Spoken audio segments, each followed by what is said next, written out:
कौन है आप?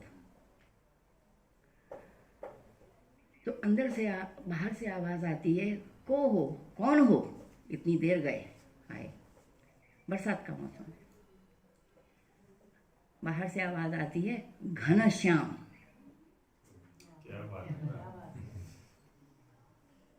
अब आधी रात को बादल आया है या कृष्ण आए हैं,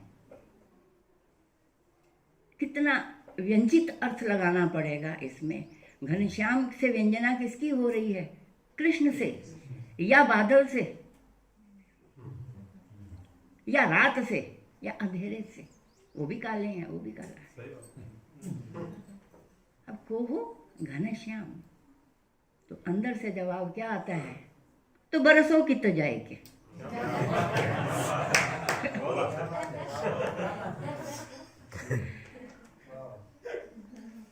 क्या अर्थ निकला? कोई अर्थ नहीं निकला। जिसको समझ में आनी थी आ गई। सही बात। ऋषि सेठ तो बरसों की तो जाएगी। अब इस वेदना को, इस उलाहना को, इस मन की आतुरता को एक शब्द में कह दिया तो बरसों की तो जाएगी। ये भी हो सकता है आप लेट आए हो, हम वेट कर रहे हैं कब से, ये कोई आने का वक्त है और आकर के शरारत कर रहे हो, घनश्याम बोलो ना मैं आया हूं। तो ये अर्थ क्या है? उन्होंने भी व्यंजना से कहा, उन्होंने भी व्यंजना से ही जवाब दिया।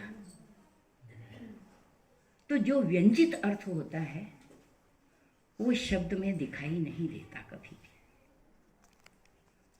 वो उसी को सुझाई देता है, उसी को सूझता है जो उस दायरे में है या उस क्षेत्र की जिज्ञासा रखता है या उस क्षेत्र में घुसना चाहता है। बाहर बैठे नहीं आएगा। जिन खोजा तिन पाया, गहरे पानी पैठ, मैं बपुरा बूढ़न डरा, रहा किनारे बैठ। तो डूबने से ही डरता रहा। तो जो व्यंजित अर्थ में उस तह तक उसको उसकी रसिकता होगी, उसमें एक शब्द आता है हमारे यहाँ, वासना होगी उसको। तो जिसको वासना होगी उसको समझ में आएगा, जिसको वासना नहीं है उसको नहीं समझ में। ऊपर ऊपर, क्योंकि ये बुद्धि का काम नहीं है। यहाँ काम किसका है? भाव को भाव समझेगा। बुद्धि और भाव में हमेशा अंतर्द्वंद्व होता रहता है। बुद्धि में लॉजिक है, भाव में लॉजिक नहीं होता। उसको भाव से ही समझना पड़ता है। अब हम अपनी पुरानी जगह पे आते हैं जहाँ से चले थे। मेरा कहने का मतलब ये है कि कुछ शब्द यहाँ व्यंजित भी होंगे, कुछ भाव यहाँ लाक्षणिक भी होंगे, कुछ शब्द यहाँ रूढ़ भी होंगे। जब हम बात करेंगे तो हमें रूढ़ को रूढ़ समझना है, लाक्षणिक को लाक्षणिक समझना है और व्यंजित अर्थ को व्यंजित समझना है। तो इस तरह से जब बहुत सारे तर्क वितर्क आए, कहाँ से हम आ गए, कहाँ से ये आ गया, तो हम एक शब्द इस्तेमाल करते हैं। सब लोग संगीत के बैठे हैं इसलिए बात कर सकते हैं। 16 कलाएं। आज तक 16 कलाएं क्या है ये कहीं किसी ने लिखा हुआ देखा है? ये किसी ने किसी के द्वारा व्याख्यात हुआ सुना है? या ये कलाएं कौन सी हैं, इन कलाओं की गणना कभी हमने देखी है किसी ने, किसी भी शास्त्र में? शायद नहीं, शायद नहीं। मेरी भी जिज्ञासा थी ये 16 कलाएं हैं कौन सी, कहाँ से आ गई, किसकी हैं? एक जगह वर्णन आता है, भगवान कृष्ण 16 कला संपूर्ण है। ये जरूर माइथोलॉजी में हमारे चला आ रहा है। भगवान कृष्ण 16 कला संपूर्ण है, राम भी 16 कला संपूर्ण नहीं थे, 12 कले संपूर्ण थे, ऐसा जिक्र होता है। तो 16 कला कह दिया और कहीं व्याख्यात नहीं किया, क्यों? इसलिए कि हमारी बहुत प्राचीन परंपरा है, बहुत प्रबुद्ध परंपरा है। कोई चीज़ें ऐसे जान ली जाती हैं कि सबको पता ही है।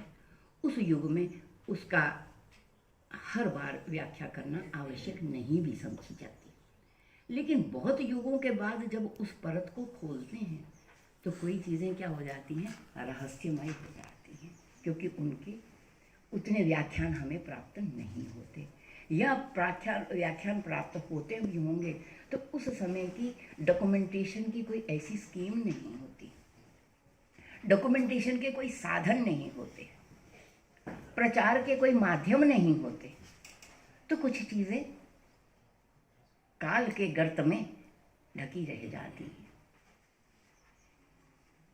तो मैं उपनिषद पढ़ रही थी, प्रश्न उपनिषद, वहाँ पे व्याख्या देखी। उसके बाद 1-2 सेमिनार हुए, वहाँ देखा।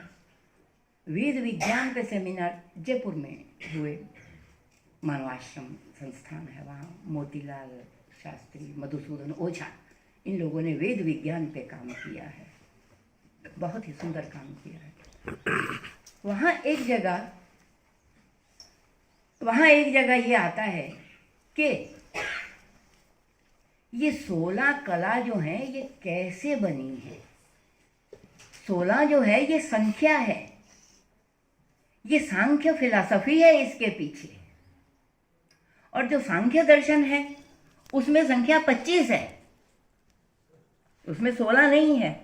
उसमें एक परात्पर ब्रह्म है जिसको पुरुष कहा है, एक प्रकृति है, इन दोनों का संयोग होता है तो उसके बाद पंच तन मात्राएं आती हैं। पंच तन मात्राएं जब उनका इंड्यूस होता है, इंडक्शन होता है, तो वो क्या बन जाते हैं, पंच महाभूत बन जाते हैं, जो हमें दिखाई दे रहे हैं, अग्नि, जल, वायु, तेज, आकाश इत्यादि। तो ये पंच महाभूत में फिर कहते हैं यत् ब्रह्मांडे तत् पिंडे, तो यही पंच महाभूत हर प्राणियों में, ये 5 तत्व जो हैं, 5 एलिमेंट्स हर एक में होते हैं।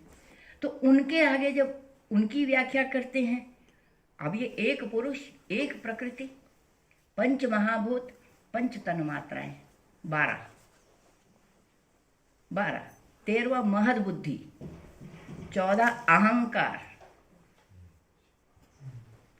15वां मन, मनस्तत्व जिसको कहते हैं, 15, 25 नहीं हुए अभी।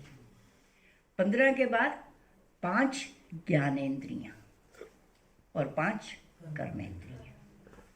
तो ये सांख्य फिलॉसफी कहलाती है, ये सांख्य दर्शन कहलाता है। इसका आरोह अवरोह क्रम ऐसा ही है। जब बालक पैदा होता है तो पहले कर्मेंद्रियां ही पहले देखा है, उसके अंग पूरे हैं। डॉक्टर लोग देखते हैं, हाथ हैं, पैर हैं, ये है, वो है, नाक कान सब हैं, कर्मेंद्रियां, ज्ञानेंद्रियां, 10 सब। अब हालांकि ज्ञानेंद्रियां काम नहीं कर रही हैं उस समय, कर्मेंद्रियां भी उतनी सक्रिय नहीं, लेकिन लक्षण दिखते हैं। धीरे धीरे पहले विकसित होती हैं तो कर्मेंद्रियां विकसित होती हैं, ज्ञानेंद्रिय बाद में विकसित होती है। फिर उसके बाद मन विकसित होता है, फिर उसके बाद बुद्धि विकसित होती है। बुद्धि के बाद एक तत्व है अहंकार। जैसे ही बुद्धि विकसित होती है तो उस समय जो तत्व विकसित होता है अहंकार। तभी इतना ज्ञान होने के बाद भी हम लोग ऊपर नहीं जा पाते, क्योंकि अहंकार जो है उसको, वो क्या हो जाता है, वो आसुरी वृत्ति को जन्म दे देता है, मद को जन्म देता है। रावण अहंकार तक ही पहुंचे थे, उसके आगे नहीं पहुंचे थे। तो वहां से आगे जाने के लिए क्या है, पंच महाभूत में समाना पड़ेगा। पंच महाभूत के साथ दोस्ती करनी पड़ेगी, जिसको पर्यावरण या प्रकृति कहा है। उसके बाद आगे दोस्ती करनी पड़ेगी किसकी, पंच तन मात्राओं से। वो जीवन मुक्त होकर के ही मिलेगी, जीवित अवस्था में नहीं मिलेगी, मरेंगे तभी उसमें समाएंगे। और उसके बाद फिर प्रकृति, नेचर का नेचर में चला जाएगा। और फिर वो अगर कर्म होंगे अपने अपने गुण कर्म के हिसाब से, उसको पुनर्जन्म भी मिल सकता है, उसको पुरुष तत्व भी मिल सकता है। तो ये दर्शन है सांख्य फिलॉसफी, जिसको हम कहते हैं। गीता में यही दर्शन दिखता है कि कर्म करते चलो, अपने आप गुण कर्म जो भी हैं वो जुड़ते चले जाएंगे। ये एक फिलॉसफी है। दूसरा एक दर्शन है, वो है वेदांत दर्शन। तो जो वेदांत है वो हमारा उपनिषदिक दर्शन है। उपनिषदों को वेदांत कहते हैं।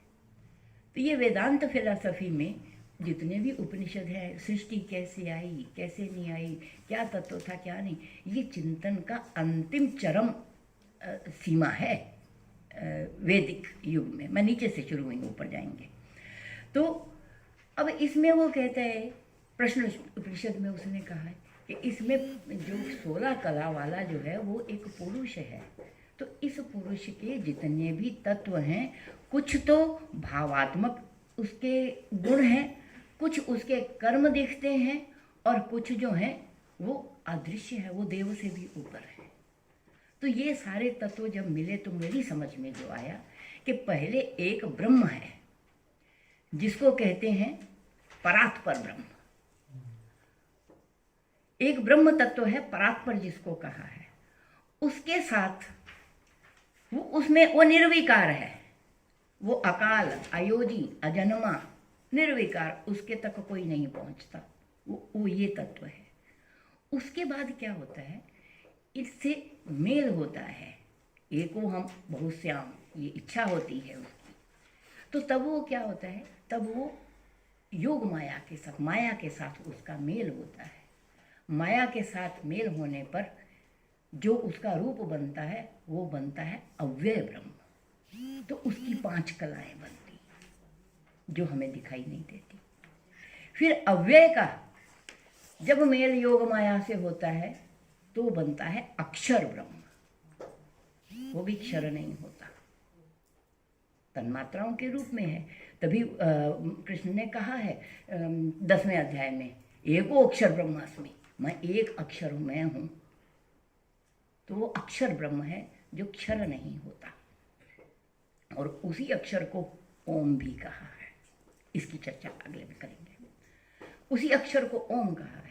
तो उस अक्षर का ही जब फिर योग माया से मेल होता है तो फिर 5 कलाएं और होती हैं। ये पृथ्वी, वायु, आकाश, अन्न, वाक, प्राण, मन, ये सब कलाएं जो हैं ये उस समय आती हैं। तो जो क्षर ब्रह्म की कलाएं हैं यही महाभूत में हमें दिखती हैं, जिसमें श्रद्धा भी है, वायु भी है, भाव भी है। तो इस तरह से ये कुल मिलकर के तीनों ब्रह्म की 5-5 कलाएं और एक मनस तत्व खुद, एक ब्रह्म तत्व खुद, ये मिलकर के 16 कला बनती है। तो वो 16 कला पूर्ण पुरुष कहलाता है। वो 16 कला पुरुष जो है वो हम में, मानव में नहीं है, वो भी ब्रह्म रूप ही है। तो उसकी ये सृष्टि है। उसका जो महाभूतों का जो दिखाई देता है तो वो प्राकृतिक रूप में हमें दिखाई देते हैं, जिनमें अग्नि है, वायु है, आकाश, यही 5 तत्व जो हैं। और इन्हीं 5 तत्वों को हम क्या करते हैं, इन्हीं 5 तत्वों का हम नाम देव दे देते हैं। ये प्राकृतिक तत्व हैं। इन्हीं प्राकृतिक तत्वों को जब हम देखते हैं कि मनुष्य जीवन से इनका संबंध साक्षात है, इनका साक्षात संबंध होने के कारण इनको देव की संज्ञा दे दी गई।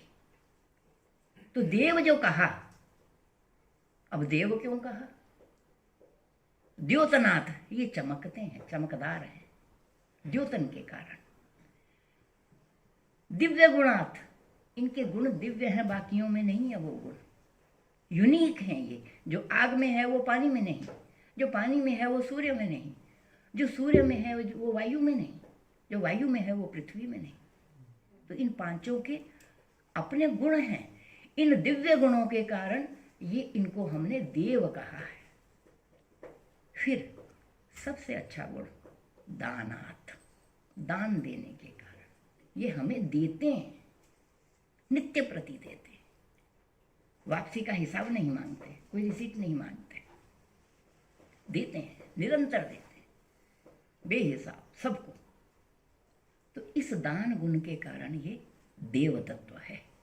इसीलिए हमने पृथ्वी भी देवता, वायु देवता, चंद्रमसो देवता, सूर्यो देवता। तो जितने ये प्राकृतिक फिनोमिना है ये एक्चुअली प्राकृतिक क्या है, फोर्सेस हैं, शक्तियां हैं। तो इन शक्तियों को देवता कह दिया। अब देव तत्व जो है हमने देवता कहा है, देवता और इधर शक्ति, तो दोनों का मेल कैसे होगा? ये सारे जो देवता है ये स्त्रीलिंग शब्द है, ये फेमिनिन है क्योंकि शक्तियां हैं ना, तो ये सारी देवताएं हैं सारे के सारे। स्वामी तो इनका एक था, अक्षर ब्रह्म। ये सारी शक्तियां जो हैं ये क्या हैं? ये देवताएं हैं। लेकिन परंपरा में जैसा हमें दिखता है पुरुष ज़्यादा शक्तिशाली है, स्त्री कोमल है, तो सबका वहाँ देव शब्द क्या हो गया? पुरुष रूप में आगे प्रचलित हो गया। तो हमने इनके आकार दे दिए, ऐसा रूप विष्णु का बना दिया, ऐसा रूप ब्रह्मा का बना दिया, ऐसा रूप क्या बना दिया? शिव का बना दिया। तो एक तो क्रिएटर है, दूसरा प्रोटेक्टर है, तीसरा डिस्ट्रॉयर है। तो ये तीन तत्व अगर नहीं होंगे तो सृष्टि का संतुलन ही नहीं बनेगा, संतुलन बिगड़ जाएगा। तो ये सारे तत्व जो है ये देव, तभी कहा अर्वांग देवा अभिवर्तनेन। पहले बहुत कुछ हो चुका था, उसके बाद तो ये शक्तियां देव रूप में हमने जिसको कहा वो आई, यहाँ आकर के वो